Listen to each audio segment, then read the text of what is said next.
ಅಂದು ಮನೆಯಲ್ಲಿ ಸಂಭ್ರಮ. ತುಂಬ ಜನರನ್ನು ಅಲ್ಲದಿದ್ದರೂ ಹತ್ತಿರದ ನೆಂಟರು, ಗೆಳೆಯರ ಫ್ಯಾಮಿಲಿ, ಪರಿಚಯಸ್ಥರು ಅಂತ ಕರೆದಿದ್ದರು ಭೂಪತಿ. ಇಂಚರ ಮನೆಯವರು ಎಲ್ಲ ಆಗಲೇ ಹಾಜರಿಯಾಗಿದ್ದರು. ಇಂಚರ ಮುದ್ದುಗೊಂಬೆಯಂತೆ ಹಸಿರು ಒಡಲಿನ ಸೀರೆಗೆ ಕೆಂಪು ಅಂಚಿನ ನವಿಲಿನ ಚಿತ್ತಾರದ ಸೀರೆ ಉಟ್ಟು ಚಂದವಾಗಿ ಕಾಣುತ್ತಿದ್ದಳು. ಚಿರುಗೆ ಅವಳನ್ನು ನೋಡುತ್ತಿದ್ದರೇನೆ ಸಂತೋಷ. ಅವನನ್ನು ಸ್ವಲ್ಪ ಕಾಡಿಸಿ ಗೋಳಾಡಿಸಿ ಕೆಳಗೆ ಬಂದಿದ್ದಳು ತರಲೆ. ಗಿಣಿ ಹಸಿರಿನ ಹೊಡಲು, ನೀಲಿ ಅಂಚಿನಲ್ಲಿದ್ದ ಹೂವಿನ ಚಿತ್ತಾರದ ಸೀರೆ, ಅದಕ್ಕೆ ಒಪ್ಪುವಂತ ಒಡವೆ ತೊಟ್ಟು ಮುದ್ದಾಗಿ ಕಾಣುತ್ತಿದ್ದವಳನ್ನ ನೋಡಿದವನ ಹೃದಯ 2 ಪಟ್ಟು ಜೋರಾಗಿ ಬಡಿದುಕೊಳ್ಳುತ್ತಿತ್ತು. ಅವನು ಅವಳನ್ನು ಮುದ್ದಿಸಲು ಮುಂದೆ ಮುಂದೆ ಹೋದರೆ ಅವಳು 2 ಹೆಜ್ಜೆ ಹಿಂದೆ ಇಡುತ್ತಾ ರೂಮ್ ತುಂಬ ಆಟ ಆಡಿಸುತ್ತಾ ಇದ್ದಳು. ಹಿಡಿಯಲು ಪರದಾಡುತ್ತಿದ್ದವನ ಕೈಯಿಂದ ಮೀನಿನಂತೆ ನುಣಿಚಿಕೊಂಡು ಹೋಗುತ್ತಿದ್ದ ಹುಡುಗಿಯನ್ನು ಹಿಂದಿನಿಂದ ಹಿಡಿದ ವಿರಾಟ್. ನನ್ನತ್ರನೇ ತಪ್ಪಿಸಿಕೊಳ್ತೀಯಾ? ಏ ಮುದ್ದು, ಇವತ್ತು ನನ್ನ ಬರ್ತ್ಡೇ ಅಂತ ಗೊತ್ತಿದ್ರು ಎಲ್ಲರ ಥರ ನೀನು ಸಿಂಪಲ್ ಆಗಿ ವಿಶ್ ಮಾಡಿದೀಯಾ? ಮುದ್ದು, ಏನಾದರೂ ಗಿಫ್ಟ್ ಕೊಡೆ. ಸಂಜೆ ಕೊಡ್ತೀನಿ, ಇವಾಗ ಬಿಡಿ. ಇಲ್ಲ, ಇವಾಗ ಬೇಕು ಅಂತ ಚಿಕ್ಕ ಮಕ್ಕಳಂತೆ ಮುಖ ಊದಿಸಿಕೊಂಡವನ ರೀತಿಗೆ ನಕ್ಕು ಅವನ ಬಯಕೆ ತೀರಿಸಿದ ಹುಡುಗಿಯನ್ನು ಸ್ವಲ್ಪ ಕಾಡಿಸಿ ಬಿಟ್ಟಿದ್ದ. ಫಂಕ್ಷನ್ ಎಲ್ಲ ಆರಾಮಾಗಿ ನಡೆಯುತ್ತಿತ್ತು. ಆದರೆ ವಿರಾಟ್ನಿಂದ ತಪ್ಪಿಸಿಕೊಂಡು ಬಂದವಳ ಮುಖ ಕೊಂಚ ಡಲ್ಲಾಗಿತ್ತು. ಅಲ್ಲದೆ ಅವಳಿಗೆ ಆಗುತ್ತಿದ್ದ ಸುಸ್ತು, ಆಯಾಸ, ಅವಳಲ್ಲಿ ಆಗಿದ್ದ ಬದಲಾವಣೆ ಅವಳ ಗಮನಕ್ಕೂ ಬಂದರೂ ಯಾರಿಗೂ ಹೇಳದೆ ಸುಮ್ಮನಿದ್ದಳು ಹುಡುಗಿ. ಸುತ್ತ ಮಾಡಿದ್ದ ಅಲಂಕಾರ ಎಲ್ಲರ ಕಣ್ಣು ಕುಕ್ಕಿಸುತ್ತಿತ್ತು. ಬಂದವರಿಗೆ ವಿವಿಧ ರುಚಿಯ ಊಟ ರೆಡಿಯಾಗಿತ್ತು. ಹಣ್ಣು, ಸಿಹಿ, ವಿವಿಧ ಭಕ್ಷ್ಯಗಳ ಎದುರು ಇಂಚರಾಳನ್ನು ಕೂರಿಸಿ ಮಡಿಲು ತುಂಬಿ ಆರತಿ ಮಾಡಿದಾಗ ಅವಳ ಮುಖದಲ್ಲಿ ಇದ್ದ ನಗು ನೋಡಿ ಚಿರು ಮುಖದಲ್ಲೂ ನಗು ಮೂಡಿತ್ತು. ವಿರಾಟ್ ಬಂದಿದ್ದ ಪರಿಚಯದವರನ್ನು ಮಾತನಾಡಿಸುತ್ತಾ ಇಬ್ಬನಿಯನ್ನೇ ನೋಡುತ್ತಿದ್ದ. ಬಂದಿದ್ದ ನೆಂಟರ ಬಳಿ ತನ್ನ ಅತ್ತೆ ಜೊತೆ ಮಾತನಾಡುತ್ತಾ ಇದ್ದಳು ಹುಡುಗಿ. ಇಂಚರಾಗಿ ಎಲ್ಲರೂ ಅಕ್ಷತೆ ಹಾಕಿ ಹರಸಿದ್ದರು. ಬಂದವರೆಲ್ಲ ಊಟ ಮುಗಿಸಿ ಹೋದ ಮೇಲೆ ಅಲ್ಲಿ ಉಳಿದಿದ್ದು ಕೆಲವೇ ಜನ. ಅವರು ಸಂಜೆಯವರೆಗೂ ಇದ್ದು ಹೋದ ಮೇಲೆ ಮನೆಯವರೆಲ್ಲ ಸ್ವಲ್ಪ ರೆಸ್ಟ್ ಮಾಡುತ್ತಾ ಮಾತಾಡುತ್ತಾ ಕುಳಿತರು. ಅಂದೇ ಇದ್ದ ವಿರಾಟ್ ಬರ್ತ್ಡೇಗೆ ಸೆಲೆಬ್ರೇಷನ್ ಬೇಡ ಅಂದಿದ್ದವನ ಮಾತು ಸರಿಸಿ ಚಿರು ಹೋಗಿ ತಾನೇ ಕೇಕ್ ತಂದು ಇಟ್ಟಿದ್ದ. ಸಂಜೆ ಎಲ್ಲರ ನಡುವೆ ಅವನು ಕೇಕ್ ಕಟ್ ಮಾಡಿ ಅಪ್ಪ ಅಮ್ಮ ಅಜ್ಜನಿಗೆ ತಿನ್ನಿಸಿ ತನ್ನವಳಿಗೆ ತಿನ್ನಿಸಿದ. ಚಿರು, ಸುಜಾತ, ಇಂಚರ, ಕಾರ್ತಿ ಎಲ್ಲರಿಗೂ ತಿನ್ನಿಸುತ್ತಾ ಇಂಚರ ಮುಖಕ್ಕೆ ಸ್ವಲ್ಪ ಕೇಕ್ ಹಚ್ಚಿದ.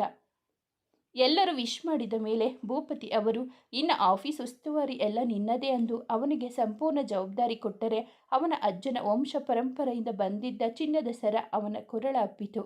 ಅಮ್ಮಂದಿರ ಪ್ರೀತಿಯ ಆಶೀರ್ವಾದ, ಗೆಳೆಯರ ಶುಭಾಶಯ, ಒಂದಿಷ್ಟು ಉಡುಗೊರೆ, ಚಿರುಕೊಟ್ಟ ಎಕ್ಸ್ಪೆನ್ಸಿವ್ ಗಿಫ್ಟ್ ಎಲ್ಲ ಪಡೆದವನನ್ನು ನೋಡಿ ಇಬ್ಬನಿ, ಬಾವಾಗೆ ನಿನ್ನ ಕಡೆಯಿಂದ ಏನು ಗಿಫ್ಟ್ ಅಂದಳು ಇಂಚರ. ಉಬ್ಬು ಆರಿಸುತ್ತಾ ಏನು ಅಂದ ವಿರಾಟ್ ಅವಳ ಕಡೆ ನೋಡಿ. ಮೇಲೆ ರೂಮಲ್ಲಿದೆ ಅಂದಳು. ಹೋಗಿ ತಂದು ಕೊಡು ಪುಟ್ಟ. ಇಲ್ಲ ಅಣ್ಣ, ಅವರೇ ಹೋಗಿ ನೋಡಲಿ. ವಿರಾಟ್, ಮೇಲೆ ಇದೆ, ಹೋಗಿ ಹುಡುಕಿ ತಗೊಳ್ಳಿ ಅಂದಾಗ ಕುತೂಹಲದಿಂದ ಮೇಲೆ ನಡೆದ ವಿರಾಟ್ ಇಡೀ ರೂಮ್ ತುಂಬ ಹುಡುಕಿದ. ಎಲ್ಲಿಯೂ ಅವನಿಗೆ ಏನೂ ಸಿಗಲಿಲ್ಲ. ಇನ್ನೂ ಹುಡುಕುತ್ತಲೇ ಇದ್ದವನ ಬಳಿ ಬಂದಳು ಇಬ್ಬನಿ. ಇಲ್ಲಿ ಏನಿದೆ? ಏನು ಗಿಫ್ಟ್ ಇದೆ ಅಂದಿದ್ದೆ? ಇಲ್ಲೇ ಇದೆ, ನೀವು ಸರಿಯಾಗಿ ನೋಡ್ತಿಲ್ಲ. ಅವಳ ಮಾತು ಕೇಳಿ 2 ಬಾರಿ ಸುತ್ತಿ ನೋಡಿದರೂ ಏನು ಸಿಗದಿದ್ದಾಗ ಅವಳನ್ನೇ ದುರುಗುಟ್ಟಿ ನೋಡಿ ಏನೂ ಇಲ್ಲ ಅಂತ ಹೇಳು. ಸುಮ್ಮನೆ ಏನೇನೋ ಹೇಳಬೇಡ. ಇದೆ ವಿರಾಟ್. ಎಲ್ಲಿದೆ? ಕಾಣಿಸ್ತಿಲ್ಲ. ಅದು ಇವಾಗಲೇ ಕಾಣಿಸಲ್ಲ, ಇನ್ನು ತುಂಬ ಟೈಮ್ ಬೇಕು ಕಾಣಿಸೋಕೆ. ಅಂದರೆ ಇಬ್ಬನಿ, ಸುಮ್ಮನೆ ಕೋಪ ಬರೆಸ್ಬೇಡ. ಎಲ್ಲಿದೆ ಹೇಳು, ಸಿಡುಕುತ್ತಾ ನುಡಿದ. ಇಲ್ಲಿದೆ ಅಂದಳು ತನ್ನ ಹೊಟ್ಟೆ ಮೇಲೆ ಕೈ ಇಟ್ಟು. ಅಲ್ಲಿ ಹೇಗೆ ಇರುತ್ತೆ? ಅಂದು ನುಡಿಯುತ್ತಿದ್ದವ ಅವಳ ಮಾತನ್ನು ಅರ್ಥ ಮಾಡಿಕೊಂಡು ಕಣ್ಣರಳಿಸಿ ನೋಡುತ್ತಾ ರಿಯಲಿ ಅಂದ ಖುಷಿಯಿಂದ. ಅಂತ ಉದ್ದುದ್ದ ತಲೆ ಆಡಿಸುತ್ತಾ ನಾಚಿ ನಗುತ್ತಾ ತಲೆ ತಗ್ಗಿಸಿದಳು. ಅವಳ ಎದುರು ಬಂದು ನಿಂತು ನಿಜ ಮುದ್ದು ಅಂದು ಅವಳ ಮುಖವನ್ನು ಬೊಗಸೆಯಲ್ಲಿ ಹಿಡಿದು ಕೇಳಿದ. ನೀವು ಅಪ್ಪ ಆಗ್ತಿದ್ದೀರಾ ಅಂದವಳನ್ನು ತಬ್ಬಿಕೊಂಡು ಹಣೆಗೆ ಮುತ್ತಿಟ್ಟು ಅವಳನ್ನು ಎತ್ತಿಕೊಂಡು ಮೇಲೆ 2 ಸುತ್ತು ಸುತ್ತಿಸಿದವನ ಹೆಗಲ ಮೇಲೆ ಕೈ ಇಟ್ಟು ಅವನನ್ನೇ ನೋಡುತ್ತಾ ಇದೆ ನಿಮಗೆ ಗಿಫ್ಟ್ ಅಂದ ಹುಡುಗಿ ಮೂಗನ್ನು ಮೂಗಿಂದ ಉಜ್ಜುತ್ತಾ, ಥ್ಯಾಂಕ್ಸ್ ಮುದ್ದು, ಇಂಥ ಒಳ್ಳೆ ಗಿಫ್ಟ್ ಕೊಟ್ಟಿದ್ದಕ್ಕೆ ಥ್ಯಾಂಕ್ಸ್. ನಾನು ನಿಮಗೆ ಹೇಳಬೇಕು, ನಿಮ್ಮ ಜೊತೆ ಬಾಳೋ ಪುಣ್ಯ ನನಗೆ ಕೊಟ್ಟಿದ್ದಕ್ಕೆ, ಇಂಥ ಸುಂದರವಾದ ಜೀವನ ನನಗೆ ಸಿಗೋ ಥರ ಮಾಡಿದ್ದಕ್ಕೆ. Love you Virat. ಅವನ ತುಟಿ ಮೇಲೆ ಮುತ್ತಿಟ್ಟಳು ಹುಡುಗಿ. ಅವಳನ್ನು ನೋಡುತ್ತಾ, ನಮ್ಮ ಪ್ರೀತಿ ಯಾವಾಗಲೂ ಹೀಗೆ ಇರಬೇಕು ಇಬ್ಬನಿ, ಇರುತ್ತೆ ಕೂಡ. ಪ್ರತಿದಿನ ನಿನ್ನ ಪ್ರೀತಿಯಲ್ಲಿ ನಾನು ಕಳೆದು ಹೋಗುತ್ತಾನೆ ಇರ್ತೀನಿ. ಅದರ ಅನುಭೂತಿ ಪಡ್ಕೊಳ್ತಾನೆ ಇರ್ತೀನಿ ಅನ್ನುತ್ತಾ ಅವಳನ್ನು ಬಿಗಿದಪ್ಪಿಕೊಂಡು ಮುದ್ದಿಸಿ ಮುತ್ತಿಟ್ಟು ಅವಳ ಜೊತೆ ಕೆಳಗೆ ನಡೆದ. ನಗುತ್ತಾ ಕೆಳಗೆ ಬಂದಾಗ ಅವರೆಲ್ಲ ಕುಳಿತು ಮಾತನಾಡುತ್ತಾ ಇದ್ದರು. ವಿರಾಟ್, ನನ್ನ ತಂಗಿ ಏನು ಗಿಫ್ಟ್ ಕೊಟ್ಟಳು ಅಂತ ಕಾರ್ತಿ. ತುಂಬ ಸ್ಪೆಷಲ್ ಗಿಫ್ಟ್, ನಕ್ಕು ನುಡಿದ. ಏನು, ನಮಗೆ ತೋರಿಸು ಅಂದಳು ಇಂಚರ ಕಣ್ಣರಳಿಸಿ.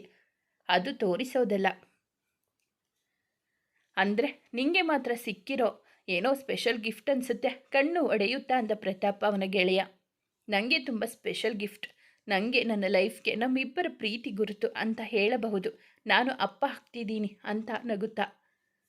ವಾವ್, ಗುಡ್ ನ್ಯೂಸ್, ಒಳ್ಳೆ ಗಿಫ್ಟ್ ಅನ್ನುತ್ತಾ ಎಲ್ಲ ಖುಷಿಯಿಂದ ಅವರಿಗೆ ಶುಭಾಶಯ ಹೇಳಲು ಅವಳ ಎದುರು ಬಂದ ಕಾರ್ತಿ.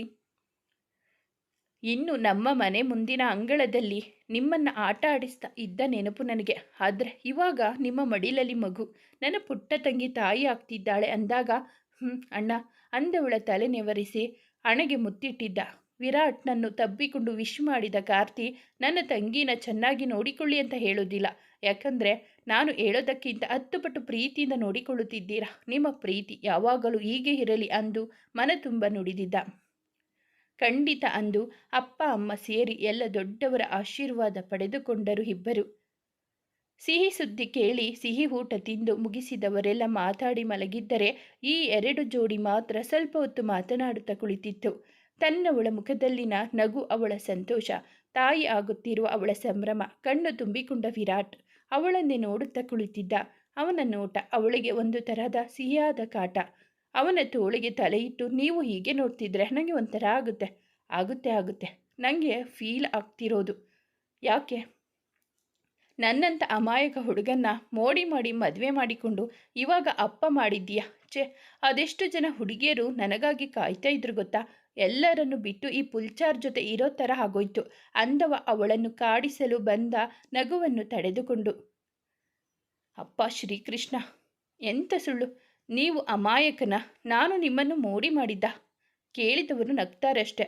ಈ ನೀಲಿ ಕಣ್ಣು ಇಟ್ಕೊಂಡು ನನ್ನ ಮೋಡಿ ಮಾಡಿ ದೊಡ್ಡ ಹೀರೋ ಥರ ತಾಳಿ ಕಟ್ಟಿ ಮದುವೆ ಮಾಡಿಕೊಂಡು ಇವಾಗ ನನಗೆ ಹೇಳ್ತಿದ್ದೀರಾ? ಹೋಗಿ ನೀವು, ಎಲ್ಲಿಗೆ ಹೋಗಲಿ? ಹೇಳಿದ್ರಲ್ಲ, ಅದು ಯಾರ್ಯಾರೋ ಹುಡುಗಿಯರು ಇದ್ದಾರೆ ಅಂತ ಅವರ ಹತ್ರ. ವಾವ್, ಇಬ್ಬನಿ ಎಂಥ ಒಳ್ಳೆ ಆಫರ್ ಕೊಡ್ತಿದ್ದೀಯಾ ನೋಡು. ಅವರ ಹತ್ರ ಹೋದರೆ ನಾನು ವಾಪಸ್ ಕಳಿಸೋದೇ ಇಲ್ಲ. ಆವಾಗ ಏನು ಮಾಡ್ತೀಯಾ? ಏನೂ ಮಾಡಲ್ಲ. ನನ್ನ ಬಿಟ್ಟು ಇರ್ತೀಯಾ? ನೀನು ಇರ್ತೀಯ ಬಿಡೆ, ನಾನೇ ಇರಲ್ಲ ನೋಡು. ಅದಕ್ಕೆ ಒಮ್ಮೊಮ್ಮೆ ಈ ಪೆದ್ದು ಹುಡುಗಿ ಬುದ್ಧ ಥರ ಹಾಡಿದ್ರು ನಾನು ಏನು ಅನ್ನೋದೇ ಸುಮ್ಮನೆ ಇರ್ತೀನಿ. ಹೌದೌದು, ನಾನು ಬುದ್ಧನೇ ಬಿಡಿ. ಕೊನೆಗೂ ನೀನೇ ಒಪ್ಪಿಕೊಂಡೆ ನೋಡು ಬುದ್ಧು ಅಂತ ನಕ್ಕು ಹೇಳಿದ. ಯಾರಾದರೂ ಬುದ್ಧಿವಂತೆ ಸಿಕ್ಕಿದ್ರೆ ನೋಡ್ಕೊಳ್ಳಿ ಅಂದು ಅವನ ಮಾತಿಗೆ ಅವಳು ಕೊಂಚ ಸರಿದು ಕುಳಿತಾಗ ಅವಳನ್ನು ತನ್ನ ತೋಳಿಗೆ ಎಳೆದುಕೊಂಡ ವಿರಾಟ್. ನೀನೇ ಬೇಕು ಅಂತ 2 ಸಲ ಮದುವೆ ಆಗಿರೋದು ನಾನು. ನಿನ್ನ ಬಿಟ್ಟು ಬೇರೆ ಕಡೆ ಹೋಗೋಕೆ ಅಲ್ಲ ಮೈ ಡಿಯರ್. ಎಷ್ಟು ಜನ್ಮ ಕಳೆದರೂ ನೀನೇ ನನಗೆ ಆಫ್ ಶರ್ಟ್, ತಿಳ್ಕೊ ಅಂದು ಅವಳ ಕೆನ್ನೆ ಹಿಂಡಿದ. ಗೊತ್ತಿದೆ ಅನ್ನುತ್ತಾ ಅವನ ತೋಳಿಗೆ ಲಘುವಾಗಿ ಕಚ್ಚಿದಳು ಇಬ್ಬನಿ. ಹಾ ಈಡಿಯಟ್ ಅನ್ನುತ್ತಾ ಕೋಪದಲ್ಲಿ ನೋಡಿದವನ ಮೀಸೆ ಎಳೆದು ಅವನ ಎದೆ ಮೇಲೆ ತಲೆ ಇಟ್ಟು ತುಟಿಯೂರಿದ ಇಬ್ಬನಿ ಲವ್ ಯು ಅನ್ನುತ್ತಾ ಅಪ್ಪಿಕೊಂಡು ಅವನ ತೋಳಲ್ಲಿ ಅಡಗಿದಳು. ಅವಳ ರೀತಿಗೆ ತಾನು ಅವಳ ನೆತ್ತಿ ಚುಂಬಿಸಿ ಅವಳ ತಲೆ ಮೇಲೆ ಮುಖವಿಟ್ಟು ಲವ್ ಯು ಮುದ್ದು ಅಂದು ಅಪ್ಪಿ ಕುಳಿತಿದ್ದ ವಿರಾಟ್. ಇಬ್ಬರ ಪ್ರೀತಿ ಹಂಚಿಕೊಂಡು ಹೊಸದಾದ ಪ್ರತಿರೂಪ ಪಡೆದು ಅವಳ ಒಡಲಲ್ಲಿ ಜನ್ಮ ಪಡೆದ ಸಂತಸ. ಒಟ್ಟಾರೆ ಇವಾಗ ಎಲ್ಲೆಡೆ ಸಂತೋಷ. ಹಾಸ್ಪಿಟಲ್ನಲ್ಲಿ ತಮ್ಮ ಸರದಿಗಾಗಿ ಕಾಯುತ್ತಾ ಕುಳಿತಿದ್ದರು ಮುದ್ದಾದ ಜೋಡಿ. ತಂದೆ ಆಗುತ್ತಿರುವ ಖುಷಿಯಲ್ಲಿ ಇರುವ ವಿರಾಟ್ ತನ್ನವಳನ್ನು ಚೆಕಪ್ಗೆ ಅಂತ ಹಾಸ್ಪಿಟಲ್ಗೆ ಕರೆದುಕೊಂಡು ಬಂದಿದ್ದ.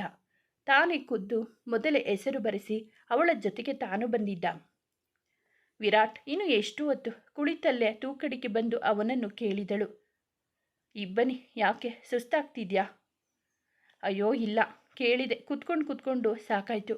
ಇರು ಮುದ್ದು, ಕೇಳ್ಕೊಂಡು ಬರ್ತೀನಿ ಅಂತ ಎದ್ದು ಹೋದವ ಅವಳ ಹೆಸರೇಳಿ ಅಲ್ಲಿದ್ದ ನರ್ಸ್ ಬಳಿ ಕೇಳಿ ಬಂದಿದ್ದ. ಇಬ್ಬರು ಆದರೆ ನೆಕ್ಸ್ಟ್ ಆಮೇಲೆ ನೀನೆ ಅಂದು ಅವಳ ಪಕ್ಕ ಕುಳಿತ ವಿರಾಟ್. ಅಲ್ಲಿಗೆ ಬಂದಿದ್ದ ಬೇರೆ ಜೋಡಿಗಳನ್ನು ನೋಡುತ್ತಾ ಕುಳಿತಿದ್ದ ಇಬ್ಬನಿ ಕೈ ಹಿಡಿದು ಅವರನ್ನು ಯಾಕೆ ಹಾಗೆ ನೋಡ್ತಿದ್ದೀಯಾ ಅನ್ನಲು ಎಲ್ಲರ ಮುಖದಲ್ಲೂ ಅಪ್ಪ ಅಮ್ಮ ಆಗ್ತಿರೋ ಖುಷಿ ಎಷ್ಟಿದೆ ನೋಡಿ. ಲೈಫಲ್ಲಿ ಅದೊಂದು ಬ್ಯೂಟಿಫುಲ್ ಮೂಮೆಂಟ್ ಅಲ್ವಾ, ಖುಷಿ ಆಗಲೇಬೇಕು. ಹೌದು. ಅಂದು ಅವನ ತೋಳಿಗೆ ತಲೆ ಇಟ್ಟಳು. ಸ್ವಲ್ಪ ಹೊತ್ತು ಬಿಟ್ಟು ಅವಳ ಹೆಸರು ಕೂಗಲು ಇಬ್ಬರು ಒಳಗೆ ನಡೆದರು.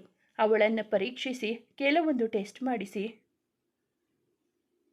ಅವರಿಬ್ಬರಿಗೂ ಕನ್ಫರ್ಮ್ ಮಾಡಿದ ಡಾಕ್ಟರ್ ಕೆಲವೊಂದು ಮಾಹಿತಿ ಅವಳಿಗೆ ಒಂದಿಷ್ಟು ಟಿಪ್ಸ್ ಕೊಟ್ಟು ಊಟ ತಿಂಡಿ ವ್ಯಾಯಾಮ ತಿನ್ನಿಸಬೇಕಿರೋದು ತಿನ್ನದೇ ಇರೋದು ಎಲ್ಲ ಹೇಳಿ ವಿರಾಟ್ಗೂ ಅವಳನ್ನು ಜೋಪಾನವಾಗಿ ನೋಡಿಕೊಳ್ಳುವಂತೆ ಹೇಳಿ ಜಾಸ್ತಿ ತೊಂದರೆ ಕೊಡೋ ಹಾಗಿಲ್ಲ ಅಂದಾಗ ಸ್ವಲ್ಪ ನಾಚಿಕೆಯಿಂದಲೇ ಓಕೆ ಅಂತ ತಲೆ ಆಡಿಸಿದ್ದ.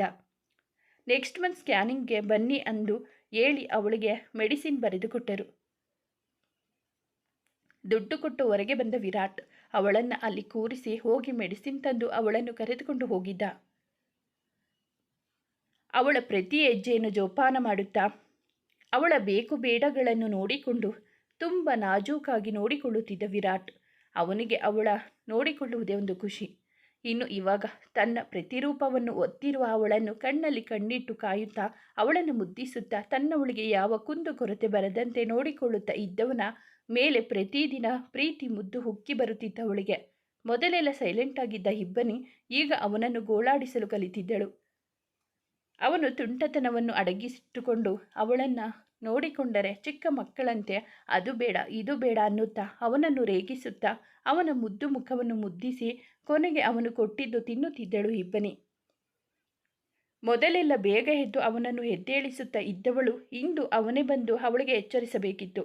ಬೆಳಿಗ್ಗೆ ಎದ್ದವಳಿಗೆ ಸುಸ್ತು ವಾಕರಿಕೆ ಅವಳನ್ನು ಹೈರಾಣಾಗಿಸಿದರೆ ಅವನು ಅವಳನ್ನು ಕೂರಿಸಿ ಅವಳಿಗೂ ತನ್ನಂತೆ ಬೆಳಗಿನ ಹೊತ್ತು ಜ್ಯೂಸ್ ಕುಡಿಯುವ ಅಭ್ಯಾಸ ಕಲಿಸಿದ್ದ. ಇಂಚರಾಗಿ ದಿನಗಳು ತುಂಬಿದಂತೆ ಅವಳನ್ನು ಅತಿ ಹೆಚ್ಚು ಮುತುವರ್ಜಿಯಿಂದ ನೋಡಿಕೊಳ್ಳುತ್ತಿದ್ದ ಚಿರು. ಮನೆಯಲ್ಲಿ ಇಬ್ಬರು ಸೊಸೆಯರ ಆರೈಕೆ ಇಂಚರ ಹೇಗೋ ಹೆರಿಗೆ ಸಮಯ ಇನ್ನು ಇಬ್ಬನಿ ಒಡಲಲ್ಲಿ ಈಗ ತಾನೇ ಚಿಗುರು ಹೊಡೆದ ಸಮಯ. ಅದಾಗಲೇ ಇಂಚರಾಗಿ ನವಮಾಸದಲ್ಲಿತ್ತು. ಇಬ್ಬನಿಗೆ ಇವಾಗ ಸ್ವಲ್ಪ ಸುಸ್ತು ಅದೆಲ್ಲ ಕಡಿಮೆ ಆದರೂ ಅವನು ನೋಡಿಕೊಳ್ಳುತ್ತಿದ್ದ ರೀತಿ ಕಡಿಮೆ ಆಗಲಿಲ್ಲ.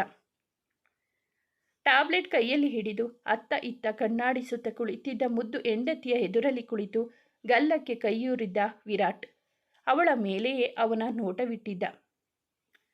ಕೊಟ್ಟು ಎಷ್ಟೊತ್ತಾಯಿತು, ಇನ್ನು ಹೀಗೆ ಇಟ್ಕೊಂಡು ಕೂತ್ಕೋ. ಒಂದೇ ಸಲ ಇಷ್ಟೊಂದು ಟ್ಯಾಬ್ಲೆಟ್ ಕೊಟ್ಟರೆ ಹೇಗೆ ತಗೊಳ್ಳೋದು? ಹಾ ಮಾಡಿ ನೀರು ಹಾಕು, ಟ್ಯಾಬ್ಲೆಟ್ ಬಾಯಲ್ಲಿ ಹಾಕು, ಮತ್ತೆ ಸ್ವಲ್ಪ ನೀರು ಕುಡಿದು ಬಿಟ್ಟರೆ ಆಗೋಯ್ತು ಅಷ್ಟೇ ಅಂತೆ. ಎಷ್ಟು ಸಿಂಪಲ್ಲಾಗಿ ಹೇಳಿದ್ರಿ. ಮತ್ತೆ ನಾನು ತಗೊಂಡು ನುಂಗಿ ತೋರಿಸ್ಬೇಕಿತ್ತಾ? ಬೇಡ ಬಿಡಿ ವಿರಾಟ್, ಪ್ಲೀಸ್ ಟ್ಯಾಬ್ಲೆಟ್ ಬೇಡ. ಓದೇ ತಿಂತೀಯಾ? ಬಾಯಿ ಮುಚ್ಕೊಂಡು ಟ್ಯಾಬ್ಲೆಟ್ ತಗೊಂಡು ಹಣ್ಣು ತಿಂದು ಮಲ್ಕೋ. ಬಾಯಿ ಮುಚ್ಕೊಂಡು ತಗೊಳ್ಳೋದು ಹೇಗೆ ನನಗೆ ಗೊತ್ತಿಲ್ಲಪ್ಪ. ನಾಲಿಗೆ ಕಚ್ಚುತ್ತಾ ನುಡಿದಳು ಹುಡುಗಿ. ನನಗೆ ಕೋಪ ಬಂದರೆ ನಾನೇ ಬಾಯಿ ಬಿಡಿಸಿ ಮೂಗು ಹಿಡಿದು ನುಂಗಿಸ್ತೀನಿ ನೋಡು. ನೀವು ಹೇಳಿದಂತೆ ಮಾಡ್ತೀರಾ? ಏನೂ ಬೇಡ ಕೊಡಿ, ನಾನೇ ತಗೋತೀನಿ ಅಂದು ಮುಖ ಕಿವುಚುತ್ತಾ ಟ್ಯಾಬ್ಲೆಟ್ ನುಂಗಿದ ಇಬ್ಬನಿ ಅವನನ್ನು ನೋಡಿ ಮುಖ ತಿರುವಿದಳು. ಗುಡ್ ಗರ್ಲ್ ಆ್ಯಂಡ್ ಅವಳ ಹಣೆಗೆ ಮುತ್ತಿಟ್ಟು ಹಣ್ಣಿನ ತಟ್ಟೆ ಅವಳ ಮುಂದೆ ಇಟ್ಟಿದ್ದ.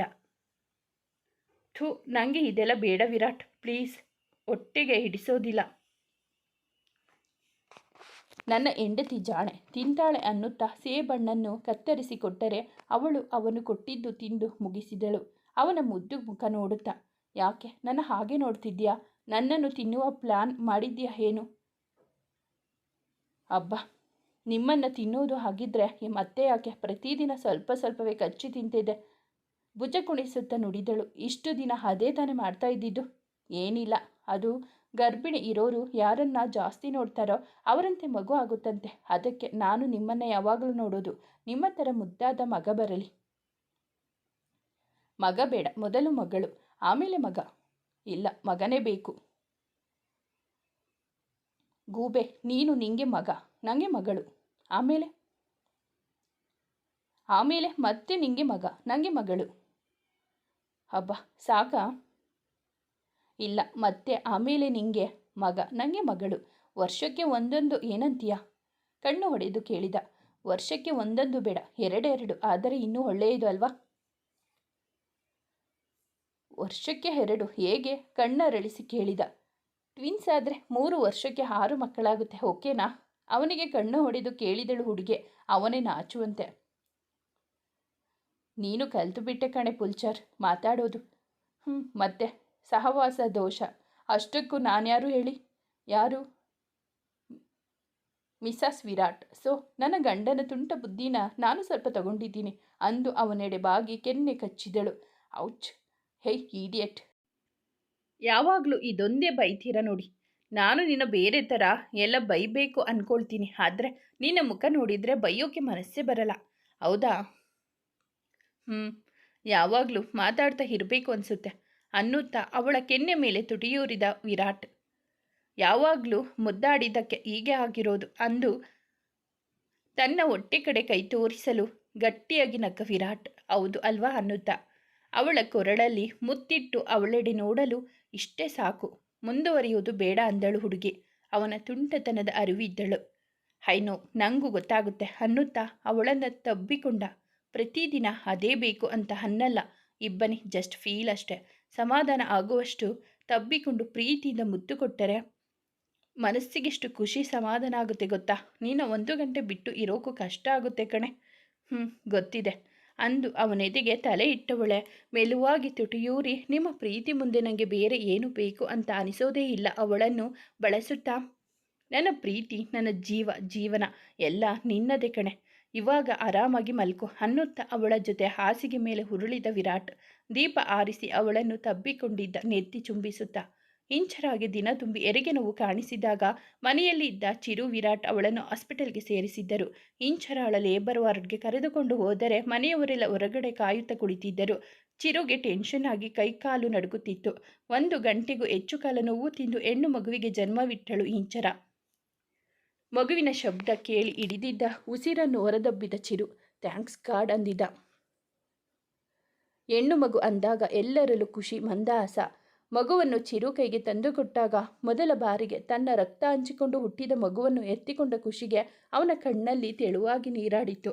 ಅವನ ಸಂತೋಷ ಕಂಡು ಸುಜಾತ, ವಿರಾಟ್ ಎಲ್ಲ ಸಂತಸಪಟ್ಟಿದ್ದರು. ಮಗುವನ್ನು ಎಲ್ಲ ಎತ್ತಿಕೊಂಡು ನೋಡಲು ಅಲ್ಲಿದ್ದ ಕಾರ್ತಿಯಂತೂ ನನ್ನ ಮಗನಿಗೆ ಹುಡುಗಿ ಸಿಕ್ಕಿದ್ಲು ಅಂದಾಗ ಎಲ್ಲರೂ ತೆಳುವಾಗಿ ನಕ್ಕಿದರು. ಮಗುವನ್ನು ಎತ್ತಿಕೊಂಡು ಮುದ್ದಿಸುತ್ತಾ ಕುಳಿತಿದ್ದ ಇಬ್ಬನಿ ಪಕ್ಕದಲ್ಲಿದ್ದ ವಿರಾಟ್ನನ್ನು ನೋಡುತ್ತಾ, ನಮ್ಮ ಮಗುವನ್ನು ಕೊಟ್ಟಾಗ ಮೊದಲು ನೀವೇ ಎತ್ತಿಕೊಳ್ಳಬೇಕು ಅಂದಳು. ಅದು ಆಜ್ಞೆಯೋ ಆಸೆಯೋ ಅವಳಿಗೆ ತಿಳಿಯದು. ಅಂತ ತಲೆ ಆಡಿಸಿದ್ದ ವಿರಾಟ್. ಅವನಿಗೆ ಆ ಸವೀಕ್ಷಣ ಯಾವಾಗ ಬರುವುದೋ ಎಂಬ ಕಾತುರ. ಮಗುವನ್ನು ಹೋಗಿ ಚಿರು ಕೈಗಿಟ್ಟ ಇಬ್ಬನಿ ಮಗಳು ತುಂಬ ಮುದ್ದಾಗಿದ್ದಾಳೆ. ನಗುತ್ತಾ ಹೇಳಿದಾಗ ಅವಳನ್ನೊಮ್ಮೆ ನೋಡಿ ಅಂದ. ಅಂದು ಅಲ್ಲಿಂದ ಸರಿದಿದ್ದ. ಇಂಚರಾನ ವಾರ್ಡ್ಗೆ ಶಿಫ್ಟ್ ಮಾಡಲು ಎಲ್ಲ ಬಂದು ನೋಡಿ ಮಾತನಾಡಿಸಿದರು. ಅವಳ ತಲೆ ಸವರುತ್ತಾ, ಹೇಗಿದ್ದೀಯಾ, ತುಂಬ ನೋವಾಗ್ತಿದ್ಯಾ ಅಂದ ಚಿರು. ಅವನ ಅಂಗೈ ಮೃದುವಾಗಿ ಹಿಡಿದುಕೊಂಡು, ನೋವಿಲ್ಲ ಮಗು ಅಂದಳು. ನಿನ್ನ ಮಗು ನಿನ್ನಷ್ಟೇ ಮುದ್ದಾಗಿದೆ ಅಂದ. ಇಬ್ಬನಿ ಅವಳ ಹಣೆಗೆ ಮುತ್ತಿಟ್ಟು, ಎಷ್ಟು ಚಂದ, ಗೊಂಬೆ ಥರ ಇದ್ದಾಳೆ ಗೊತ್ತಾ, ನನ್ನ ಪುಟ್ಟಿ ತಂಗಿನೇ, ನೋಡಿದಾಗೆ ಆಗುತ್ತೆ ಅನ್ನುತ್ತಿದ್ದಂತೆ. ಹೌದು ಪುಟ್ಟ, ಇವಳನ್ನು ನೋಡಿದರೆ ಇವಳ ಅಮ್ಮನ ಥರಾನೇ ಕಾಣ್ತಾಳೆ, ಆದರೆ ಅಮ್ಮನ ತರಲೆ ಬುದ್ಧಿ ಮಾತ್ರ ಬರಬಾರದು ಅಂದು ತನ್ನ ಕೈಯಲ್ಲಿದ್ದ ಸೊಸೆ ಕೈಗೆ ಮುತ್ತಿಟ್ಟಾಗ ಹೌದು ಅನ್ನುವಂತೆ ಎಲ್ಲ ಅನ್ನಲು ಇಂಚರ ಅಣ್ಣ ಅಂದಳು.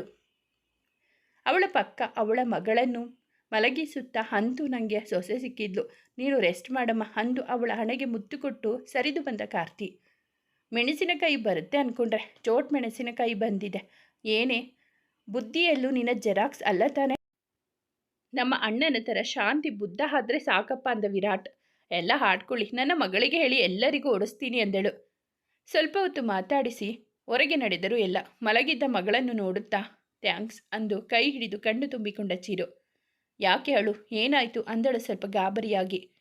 ನಮ್ಮ ಜೀವನದಲ್ಲಿ ನಾವು ಏನೋ ಬಯಸ್ತೀವಿ, ನಮಗೆ ಏನೋ ಸಿಗುತ್ತೆ, ಅದನ್ನು ಒಪ್ಪಿಕೊಂಡು ಮುಂದೆ ಹೋಗಬೇಕು ಅಂತ ಅಂದಾಗ ಒಮ್ಮೊಮ್ಮೆ ಮನಸ್ಸಿಗೆ ಕಷ್ಟ ಆಗುತ್ತೆ. ಆದರೆ ನನಗೆ ನೀನು ಸಿಕ್ಕಿದ್ದಕ್ಕೋ ಏನೋ ನನ್ನ ಲೈಫ್ ಬೇಗ ಟರ್ನ್ ಆಯಿತು. ಮರೆಯುವುದಕ್ಕೆ ಆಗಲ್ಲ ಅಂದುಕೊಂಡಿದ್ದವರನ್ನು ನೀನು ಪ್ರೀತಿ ಕೊಟ್ಟು ಮರೆಸಿಬಿಟ್ಟೆ. ನನ್ನಿಂದ ನೀನು ಏನು ಎಕ್ಸ್ಪೆಕ್ಟ್ ಮಾಡಲೇ ಇಲ್ಲ. ಒಳ್ಳೆ ಹೆಂಡತಿಯಾಗಿ, ಒಳ್ಳೆ ಫ್ರೆಂಡಾಗಿ ನನ್ನ ಜೊತೆ ನಿಂತುಕೊಂಡೆ. ಥ್ಯಾಂಕ್ಸ್ ಇಂಚರ. ನನ್ನಿಂದ ಏನಾದರೂ ನೋವಾಗಿದ್ದರೆ ಐ ಆಮ್ ರಿಯಲಿ ಸಾರಿ. ಒಳ್ಳೆ ಗಂಡ ಆಗಿದ್ದೀನೋ ಇಲ್ವೋ, ಒಳ್ಳೆ ಅಪ್ಪ ಆಗಿರ್ತೀನಿ. ಇನ್ಮುಂದೆ ನೀವು ಇಬ್ಬರೇ ನನ್ನ ಪ್ರಪಂಚ ಅಂದು ಅವಳ ಕೈಗೆ ಮುತ್ತು ಕೊಟ್ಟಾಗ, ನೀವು ನನಗೆ ಯಾವತ್ತೂ ನೋವು ಕೊಟ್ಟಿಲ್ಲ. ನಾನು ಕೊಡೋ ಕಾಟ ಸಹಿಸಿಕೊಂಡು ನನ್ನ ಪ್ರೀತಿಯಿಂದಲೇ ನೋಡಿಕೊಂಡಿದ್ದೀರಾ. ನೀವು ನನ್ನಷ್ಟು ಪ್ರೀತಿ ಮಾಡಲ್ಲ ಬಿಡಿ, ಆದರೂ ನನಗೆ ಸಿಗಬೇಕಿದ್ದು ಸಿಕ್ಕಿದೆ. ನಿಮ್ಮ ಆಸೆಯಂತೆ ಮಗಳು ಬಂದಳು, ಹ್ಯಾಪಿ ಅಂದಳು.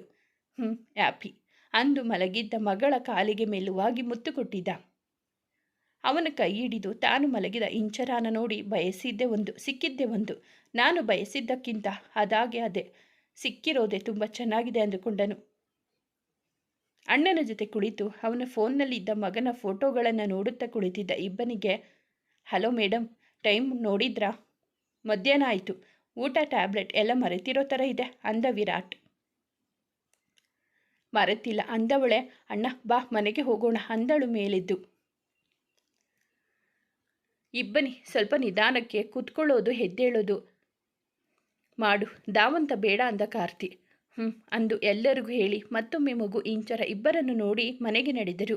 ಸುಜಾತ ಮಗನ ತಲೆ ಸವರುತ್ತಾ, ತುಂಬ ಖುಷಿಯಾಯಿತು ಚಿರು ಅಂದಾಗ, ನನಗೂ ಅಷ್ಟೇ ಅಮ್ಮ ಅನ್ನುತ್ತಾ ಅವರ ಜೊತೆ ಮಾತನಾಡುತ್ತಾ ಕುಳಿತ. ಸ್ವಲ್ಪ ಹೊತ್ತು ಬಿಟ್ಟು ಭೂಪತಿ ಸಂಧ್ಯೆ ಅವರು ಮನೆ ನಡೆದರೆ ಇಂಚರ ಜೊತೆ ಚಿರು, ಸುಜಾತ, ಹೇಮಾವತಿ ಅವರು ಉಳಿದುಕೊಂಡರು. ಪ್ರತಿದಿನ ಅವಳನ್ನು ಹೋಗಿ ಮಾತನಾಡಿಸಿ ಸಂಜೆಯವರೆಗೂ ಇಲ್ಲ ಮಧ್ಯಾಹ್ನದವರೆಗೂ ಇದ್ದು ಬರುತ್ತಿದ್ದಳು ಇಬ್ಬನಿ. ಅವಳ ಜೊತೆ ಯಾರಾದರೂ ಒಬ್ಬರಾದರೂ ಇರುತ್ತಿದ್ದರು. ಅಂತೂ 5 ದಿನ ಹಾಸ್ಪಿಟಲ್ನಲ್ಲಿ ಇದ್ದು ಮನೆಗೆ ಹೋದಾಗ ಎಲ್ಲ ಅವಳ ಜೊತೆ ಮನೆಗೆ ಹೋಗಿ ಅಲ್ಲಿ ಅಮ್ಮ ಮಗಳನ್ನು ಬಿಟ್ಟು ಬಂದಿದ್ದರು. ಅಮ್ಮನ ಮನೆಗೆ ಬಾಣಂತನಗೆ ಅಂತ ಮಗಳನ್ನು ಎತ್ತಿಕೊಂಡು ಬಂದ ಇಂಚರಾನ ಆರತಿ ಮಾಡಿ ಒಳಗೆ ಕರೆದುಕೊಂಡಿದ್ದು ಕೀರ್ತಿ. ಅವಳು ಆಗಲೇ ತನ್ನ ಮಗನೊಂದಿಗೆ ಮನೆಗೆ ಬಂದಿದ್ದಳು. ಇಂಚರ ಜೊತೆ ಚಿರು, ಇಬ್ಬನಿ, ವಿರಾಟ್ ಉಳಿದುಕೊಂಡು ಮರುದಿನ ಎಲ್ಲ ನಡೆದರು. ಇಂಚರ ಮಗಳೊಂದಿಗೆ ದಿನ ಕಳೆಯಲು ತಯಾರಾಗಿದ್ದಳು. 2 ದಿನಕ್ಕೊಮ್ಮೆ ತನ್ನವಳ ಪಾದಕ್ಕೆ ಎಣ್ಣೆ ಹಚ್ಚಿ ಮಸಾಜ್ ಮಾಡುತ್ತಿದ್ದ ವಿರಾಟ್. ಅವಳು ಎಷ್ಟೇ ಬೇಡವೆಂದರೂ ಕೇಳದೆ. ಅವಳಿಗೋ ಅತಿಯಾದ ಮುಜುಗರ ಅವನು ಕಾಲು ಹಿಡಿದಿದ್ದು. ಪ್ಲೀಸ್ ನೀವು ಕಾಲೆಲ್ಲ ಮುಟ್ಟಬೇಡಿ ಅಂದಾಗ, ನೀನು ನನ್ನವಳು ಕಣೆ, ನೆತ್ತಿ ಚುಂಬಿಸೋ ಅಧಿಕಾರನೂ ಇದೆ, ಕಾಲಿಗೆ ಮುತ್ತಿಡೋದು ಗೊತ್ತಿದೆ ಅಂದು ಅವಳ ಕಾಲ ಬೆರಳಿಗೆ ಮುತ್ತಿಟ್ಟು ಕಚಗುಳಿ ಕೊಟ್ಟಾಗ ಜೋರಾಗಿ ನಕ್ಕಿದಳು ಇಬ್ಬನಿ. ಅಲ್ಲಿ ತಾಯಿ ಮಗುವಿನ ಆರೈಕೆ ಮಾಡುತ್ತಿದ್ದ ಹೇಮಾವತಿಗೆ ಮಗುಗಿಂತ ಇಂಚರಾನ ಸುಧಾರಿಸೋದೇ ಕಷ್ಟ ಆಗುತ್ತಿತ್ತು. ಸಪ್ಪೆ ಊಟ ಬೇಡ, ಸ್ನಾನಕ್ಕೆ ಬಿಸಿ ನೀರು ಬೇಡ, ನಾನು ರೂಮ್ನಲ್ಲಿ ಇರಲ್ಲ, ಅಲ್ಲಿ ಕತ್ತಲು ಆಗುತ್ತೆ, ಪರದೆ ಕಟ್ಟಬೇಡ, ನನಗೆ ಕಾಫಿ ಬೇಡ ಅಂತ ಹೇಳುತ್ತಾ ರಗಲೆ ಮಾಡಿದಾಗೆಲ್ಲ ಅವರು ಚಿರುಗೆ ಹೇಳಿ ಅವನು ಇವಳಿಗೆ ಫೋನ್ ಮಾಡಿ ಬುದ್ಧಿ ಹೇಳಿ ಅವಳಿಗೆ ರಮಿಸುತ್ತಿದ್ದ. ಮಗುವಿಗೆ ತಿಂಗಳು ತುಂಬಿದಾಗ ನಾಮಕರಣ ಮಾಡಲು ಮನೆಯಲ್ಲಿ ಸಿದ್ಧತೆ ಮಾಡಿದ್ದರು. ಅದರಂತೆ ಹೆಂಡತಿ ಮಗಳನ್ನು ಮನೆಗೆ ಕರೆದುಕೊಂಡು ಬಂದಿದ್ದ ಚಿರು. ಕಾರ್ತಿಕ್, ಕೀರ್ತಿ ಕುಳಿತು ಇಂಚರ ಮಗುವನ್ನು ಮಡಿಲಲ್ಲಿ ಇಟ್ಟುಕೊಂಡು ಅವರು ಹೇಳಿದಂತೆ ಮಾಡುತ್ತಾ ಅವಳ ಹೆಸರನ್ನು 3 ಬಾರಿ ಕಿವಿಯಲ್ಲಿ ಕರೆದಿದ್ದರು. ಚಾತುರ್ಯ, ಚಾತುರ್ಯ, ಚಾತುರ್ಯ. 3 ಬಾರಿ ಕರೆದ ಸೊಸೆಗೆ ಬೆಳ್ಳಿ ಬಳೆ, ಬೆಳ್ಳಿ ಕಾಲುಗೆಜ್ಜೆ, ಬೆಳ್ಳಿ ದಾರ ಎಲ್ಲ ಹಾಕಿದ ಸೋದರ ಮಾವ. ಕಾರ್ತಿ ಮಗನನ್ನು ಎತ್ತಿಕೊಂಡು ನಿಂತಿದ್ದಳು ಇಬ್ಬನಿ. ಅವನು ಅಳಲು ಸುಮ್ಮನಾಗಿಸಲು ಪರದಾಡುತ್ತಿದ್ದಳು ಇಬ್ಬನಿ. ಅಲ್ಲಿ ನೋಡೋ ಹುಡುಗ, ನಿನ್ನ ಹುಡುಗಿಗೆ ಹೆಸರು ಇಡ್ತಾ ಇದ್ದಾರೆ, ಸ್ವಲ್ಪ ಸ್ಮೈಲ್ ಮಾಡೋ ಅಂದ ವಿರಾಟ್. ಅವನ ಮಾತಿಗೆ ನಕ್ಕ ಚಿರು ಇಬ್ಬನಿ ಕೈಯಲ್ಲಿದ್ದ ಮಗುವನ್ನು ಎತ್ತಿಕೊಂಡು ಅಲ್ಲಿದ್ದ ಚಿಕ್ಕ ಆಟದ ವಸ್ತುವನ್ನು ಕೈಗೆ ಕೊಟ್ಟಾಗ ಸ್ವಲ್ಪ ಸುಮ್ಮನಾಗಿದ್ದ. ನಾಮಕರಣ ಮುಗಿಸಿಕೊಂಡು 1 ದಿನ ಇದ್ದ ಇಂಚರ ಮತ್ತೆ ತವರು ಸೇರಿದಳು. ಚಿರು ಪ್ರತಿದಿನ ಅಲ್ಲದಿದ್ದರೂ 2 ದಿನಕ್ಕೊಮ್ಮೆ ಹೋಗಿ ಮಗುವನ್ನು ಮುದ್ದಾಡಿ ಹೆಂಡತಿ ಜೊತೆ ಕಾಲ ಕಳೆದು ಬರುತ್ತಿದ್ದ. ಇಬ್ಬನಿ ಹೊಟ್ಟೆ ಹೊಳಗಿದ್ದ ಕಂದ ತನ್ನ ಕುರುವನ್ನು ಸ್ವಲ್ಪ ಆಚೆ ತೋರಿಸುತ್ತಿತ್ತು. ಸ್ವಲ್ಪ ಮುಂದೆ ಬಂದಿದ್ದ ಅವಳ ಹೊಟ್ಟೆಯನ್ನು ಆಗಾಗ ಸವರುತ್ತಾ, ಮಗು ಮಿಸುಕಾಡಿದಾಗ ಹೊಟ್ಟೆಗೆ ಮುತ್ತು ಕೊಡುತ್ತಾ, ಮಗುವಿನ ಬಗ್ಗೆ ಸಾವಿರಾರು ಮಾತನಾಡುತ್ತಾ ತನ್ನವಳ ಕಿರುಬೆರಳಿಗೂ ನೋವಾಗದಂತೆ ನೋಡಿಕೊಂಡಿದ್ದ ವಿರಾಟ್. ಈಗ ಅವಳು ಮುದ್ದು ಮುದ್ದಾಗಿ ಮೈಕೈ ತುಂಬಿಕೊಂಡು ಚಂದವಾಗಿ ಕಾಣಲು ಇತ್ತ ಕಡೆ ಜಾಸ್ತಿ ಮುದ್ದಿಸೋಕು ಆಗದೆ ಬಿಡೋಕು ಆಗದೆ ಅವಳನ್ನು ನೋಡಿ ಕಣ್ತುಂಬಿಕೊಳ್ಳುತ್ತಿದ್ದ ವಿರಾಟ್. ಪ್ರತಿ ತಿಂಗಳ ಚೆಕಪ್ಗೆ ಅವನೇ ಜೊತೆಗೆ ಹೋಗುತ್ತಿದ್ದ. ಸ್ಕ್ಯಾನಿಂಗ್ ಅಂತ ಹೋದರೆ ಮಗುವಿನ ಚಲನವಲನ ನೋಡಿ ತಾನೇ ಹೆಚ್ಚಾಗಿ ಖುಷಿ ಪಡುತ್ತಿದ್ದ. ಅವನ ಕಾಳಜಿಗೆ, ಪ್ರೀತಿಗೆ ಪ್ರತಿದಿನ ಕರಗುತ್ತಿದ್ದಳು ಇಬ್ಬನಿ. ಅವಳ ಪ್ರತಿಯೊಂದು ಬಯಕೆ ತೀರಿಸುತ್ತಾ, ಕೇಳಿದ್ದು ತಂದು ಕೊಡುತ್ತಾ, ಒಮ್ಮೊಮ್ಮೆ ತಾನೇ ಸರ್ಚ್ ಮಾಡಿ ಪ್ರೆಗ್ನೆಂಟ್ ಇರೋರನ್ನು ಹೇಗೆಲ್ಲ ನೋಡಿಕೊಳ್ಳಬೇಕು ಅಂದು ತಿಳಿದು ಅವಳಿಗೆ ಓದಲು ಒಳ್ಳೊಳ್ಳೆ ಕತೆ ಪುಸ್ತಕ ತಂದು ಕೊಟ್ಟಿದ್ದ ವಿರಾಟ್. ಅವಳ ಜೊತೆ ಡೈಲಿ ವಾಕ್ ಮಾಡೋದು, ಚಿಕ್ಕ ಪುಟ್ಟ ವ್ಯಾಯಾಮ ಮಾಡಿಸೋದು, ಒಮ್ಮೊಮ್ಮೆ ಕಾಲು ನೋವು, ಸೊಂಟ ನೋವು ಅಂತ ಅವಳನ್ನು ಎತ್ತಿಕೊಂಡು ಓಡಾಡುತ್ತಾ ಇದ್ದವ ಸಂಧ್ಯಾ, ಕವಿತಾ ಇಬ್ಬರು ಅವಳನ್ನು ತುಂಬ ಚೆನ್ನಾಗಿ ನೋಡಿಕೊಳ್ಳುತ್ತಿದ್ದರು. ಅವಳಿಗೆ ಬೇಕಿದ್ದು ಕೇಳಿ ಮಾಡಿಕೊಡುತ್ತಾ ಅವಳಿಗೆ ಒಂದಿಷ್ಟು ಕಿವಿ ಮಾತು ಸೂಕ್ಷ್ಮತೆ ಹೇಳುತ್ತಾ ಇದ್ದರು. ದಿನಗಳು ಕಳೆದು ಇವಾಗ ಉಬ್ಬಿದ ಹೊಟ್ಟೆಯನ್ನು ಹೊತ್ತು ನಿಂತಿದ್ದ ಅವಳಿಗೆ ಯಾವಾಗಲೂ ಒದೆಯುತ್ತಾ ಜೋರಾಗಿ ಮಿಸುಕಾಡುತ್ತಿದ್ದ ಕಂದ ತಾನು ಅಪ್ಪನಷ್ಟೇ ತುಂಟ ಅಂತ ತೋರಿಸುತ್ತಿತ್ತು. ಅವಳಿಗೆ ದಿನಗಳು ತುಂಬಿದಂತೆ ಅವನ ಕಾಳಜಿಯು ಹೆಚ್ಚಾಗಿತ್ತು. ಬೆಳಿಗ್ಗೆ ಬೇಗ ಎದ್ದ ವಿರಾಟ್ ತನ್ನ ವ್ಯಾಯಾಮ, ನಿತ್ಯ ಕೆಲಸ ಎಲ್ಲ ಮುಗಿಸಿ ಅವಳಿಗಾಗಿ ಬಿಸಿಯಾದ ಕಾಫಿ ಹಿಡಿದು ಬಂದು ಅವಳನ್ನು ಎದ್ದೇಳಿಸಿದ. ಬ್ರಷ್ ಮಾಡದೆ ಕಾಫಿ ಕುಡಿಯದ ಹೆಂಡತಿಗೆ ತಾನೇ ಕರೆದುಕೊಂಡು ಹೋಗಿ ಅವಳ ಕೈಗೆ ಬ್ರಷ್ ಕೊಟ್ಟಾಗ ಬ್ರಷ್ ಮಾಡಿ ಮುಖ ತೊಳೆದು ಬಂದವಳೆ ಅವನ ಎದುರು ಕುಳಿತು, ಇದೆಲ್ಲ ಯಾಕೆ ಮಾಡ್ತೀರಾ, ಅತಿ ಆಯಿತು ಅಂತಾರೆ ಅಷ್ಟೆ. ಯಾರು? ಎಲ್ಲರೂ. ಅವರ ಮಾತು ತಗೊಂಡು ನೀನು ಏನು ಮಾಡ್ತೀಯಾ? ಕಾಫಿ ತಣ್ಣಗೆ ಆಗುತ್ತೆ, ಕುಡಿದು ಸ್ನಾನ ಮಾಡು. ಸ್ನಾನ ಮಾಡಬೇಕಾ? ಯಾಕೆ ಹೊಸದಾಗಿ ಕೇಳ್ತೀಯಾ? ಬ್ರಷ್ ಮಾಡೋಕ್ಕೆ ಹೆಲ್ಪ್ ಮಾಡಿದ ಹಾಗೆ ಸ್ನಾನ ಮಾಡೋಕ್ಕೂ ಹೆಲ್ಪ್ ಮಾಡ್ತೀರಾ ಅಂದಳು ನಗುತ್ತಾ. ಅವಳ ಮಾತಿಗೆ ತುಟಿ ಎರಳಿಸಿದ ವಿರಾಟ್. ನನಗೂ ಇಷ್ಟನೇ ಮಾಡಿಸೋಕೆ, ಆದರೆ ನಿನಗೆ ತೊಂದರೆ ಆಗಬಾರ್ದಲ್ವಾ? ಕಣ್ಣು ಹೊಡೆದು ನುಡಿದ. ಹೌದಾ, ನಾನೆಲ್ಲೋ ನೀವೇ ಮಾಡಿಸ್ತೀರಾ ಅಂದ್ಕೊಂಡೆ ಅಂದವಳೆ ತುಟಿಯಲ್ಲಿ ಬಂದ ನಗುವನ್ನು ತಡೆದುಕೊಂಡಳು. ಇಬ್ಬನಿ, ಜಾಸ್ತಿ ಕಾಡಿಸಬೇಡ.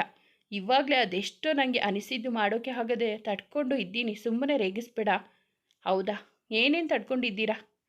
ಲೇ ಪುಲ್ಚಾರ್, ಇಷ್ಟು ಮುದ್ದು ಮುದ್ದಾಗಿ ಕಾಣಿಸ್ತಾ ಮಾತಾಡ್ತಾ ಇದ್ರೆ ಹೇಗೆ ಇರೋದು?